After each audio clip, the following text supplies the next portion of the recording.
Hi guys, this is Two Faces. Welcome to Faces Learning YouTube channel. मैंने trading से कमाए थे 75,000 रुपए। मैंने $885 का पे आउट निकाला था अपने फंडेड फर्म के अकाउंट से। तो इसलिए मैं खुद को अब यहाँ बैठ के एक प्रॉफिटेबल ट्रेडर कह सकता हूँ। लेकिन क्या तुम्हें मुझे अपना बाप बनाना चाहिए?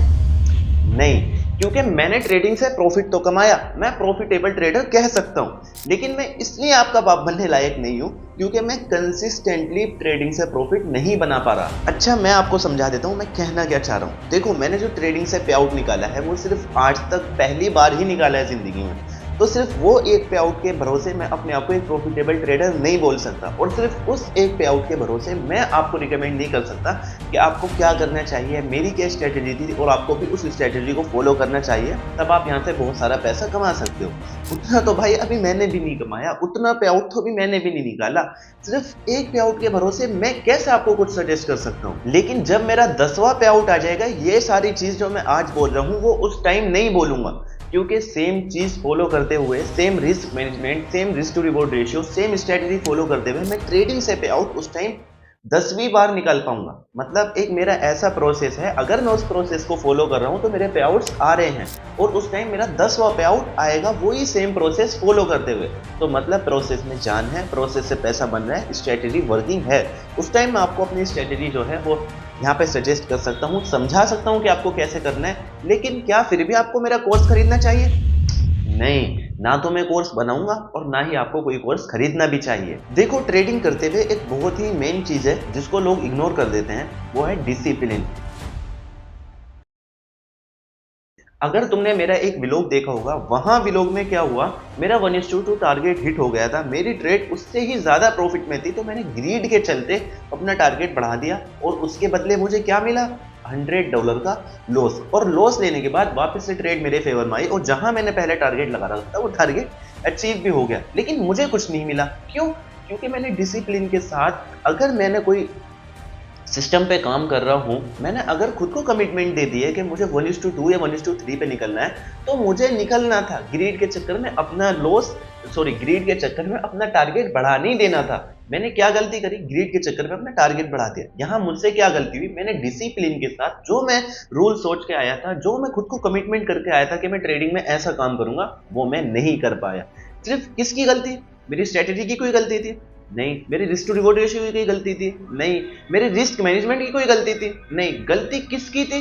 कि मैं डिसिप्लिन के साथ उसे फॉलो नहीं कर पाया। सिर्फ ये गलती थी, डिसिप्लिन की। और अगर आपसे ही बोल रहा हूं मैं, अगर आप कोई भी एक स्ट्रेटेजी XYZ, कोई भी एक स्ट्रेटेजी अगर स्ट्रॉन्ग होगी तो और बहुत अच्छी बात है, लेकिन अगर वीक से वीक ट्रेडिंग स्ट्रेटेजी को भी अगर आप डिसिप्लिन के साथ फॉलो करते हो, तो हो सकता है वो शुरू में आपको लॉसेस दे, लेकिन वो लॉसेस देखते हुए आपको एक चीज पता चल जाएगी कि अगर मेरे स्टॉप लॉसेस हिट हो रहे हैं तो क्यों हो रहे हैं, अगर मेरे टारगेट हिट हो रहे हैं तो क्यों हो रहे हैं, अगर मेरे टारगेट से मार्केट रिवर्स हो रही है तो क्यों हो रही है। देखो, मुझे पता लगा मेरा 1:2 तो हिट हो रहा है, लेकिन अगर मैं ज्यादा के लिए बैठ रहा हूँ वो हिट नहीं हो रहा है, तो मुझे क्या पता लगा कि मुझे 1:2 में निकल जाना है।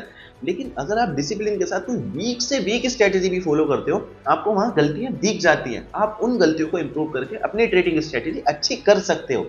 ट्रेडिंग स्ट्रेटेजी कोई ऐसा नहीं है किसी बंदे ने बनाई और वो आगे एक दूसरे को सेल कर रहे हैं। ट्रेडिंग स्ट्रेटेजी हर बंदे की अलग होती है, और वो बंदा खुद ही डेवलप करता है। कैसे? मार्केट में काम करके। जब आप मार्केट में काम करते हो तो डिसिप्लिन के साथ कंसिस्टेंटली सिर्फ एक ही सेटअप पे काम कर लो। एटलीस्ट वहां से आपको ये पता लग जाएगा कि क्या हो रहा है, ऐसा होता है तो क्या होता है, ऐसा नहीं होता तो क्या होता है। एग्जाम्पल के लिए मैं अपना समझा देता हूँ। मैं सपोर्ट और रेसिस्टेंस बहुत पहले से ट्रेड कर रहा था। फर्स्ट टाइम क्या ट्रेड करता था? ब्रेकआउट। जब इंडियन मार्केट में ट्रेड करता था, हम ब्रेकआउट के लिए बैठते थे। वहां हमें समझ में आया, भाई ब्रेकआउट होता है तो मार्केट नीचे से बाइंग लेके जाती है और ब्रेकआउट तोड़ते हुए जाती है। अगर मार्केट ब्रेकआउट पे कंसोलिडेशन कर रही है, मोस्ट ऑफ द चांसेस होते हैं कि वहां से रिवर्स हो जाए।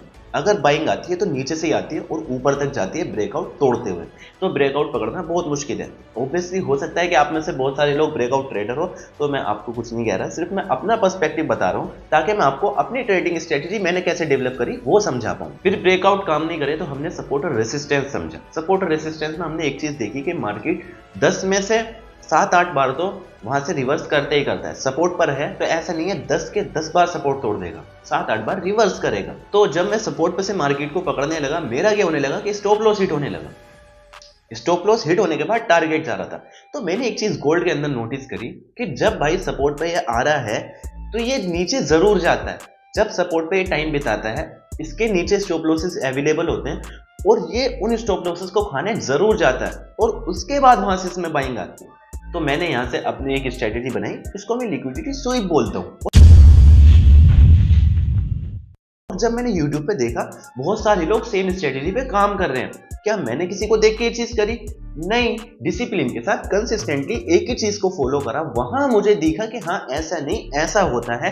मेरी गलती ये थी, मैंने मिस्टेक्स को इम्प्रूव करा। अब देखा कि हाँ भाई इस तरह से मार्केट बिहेव करती है। ये मैं कब देख पाया? जब मैं सेम चीज पर सेम तरह से सेम काम कर रहा हूँ। अगर मैं ब्रेकआउट भी ट्रेड करता रहता, सपोर्ट और रेसिस्टेंस भी ढूंढता, कभी नहीं कर पाता, क्योंकि भाई सिर्फ एक चीज को मैं देख ही नहीं पा रहा हूँ। और अगर आप मेरे व्लॉग्स फॉलो करते हो, वहां मैं आपको दिखाने की कोशिश कर रहा हूँ कितनी कंसिस्टेंसी के साथ मैं डिसिप्लिन के साथ किसी भी स्ट्रेटेजी को फॉलो कर रहा हूँ। तो आपको अगर ट्रेडिंग में सक्सेसफुल होना है तो सिर्फ डिसिप्लिन, ये एक ऐसा वर्ड है जिसे अपने दिमाग में छाप लो और कंसिस्टेंसी के साथ, डिसिप्लिन के साथ एक ही चीज को फॉलो करने लो।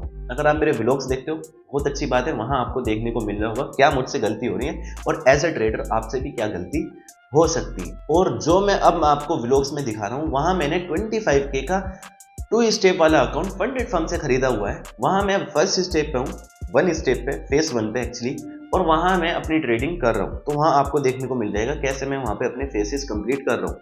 पहले मैं जो करता था वो कम लोड साइज से करता था, लेकिन अब मैंने लोड साइज बढ़ा दिया है। सिर्फ इस माइंडसेट से, थोड़ा विनिंग माइंडसेट मेरा इस टाइम हो चुका है, इस माइंडसेट से कि अगर भाई 4-5 भी लॉस में गई तो अकाउंट ब्लो हो जाएगा, कोई बात नहीं, लेकिन अगर 3-4 भी मेरे फेवर में आ गई तो वहां से मेरा फेस 1 पास भी तो हो जाएगा ना, क्यों इतना टाइम बर्बाद करना।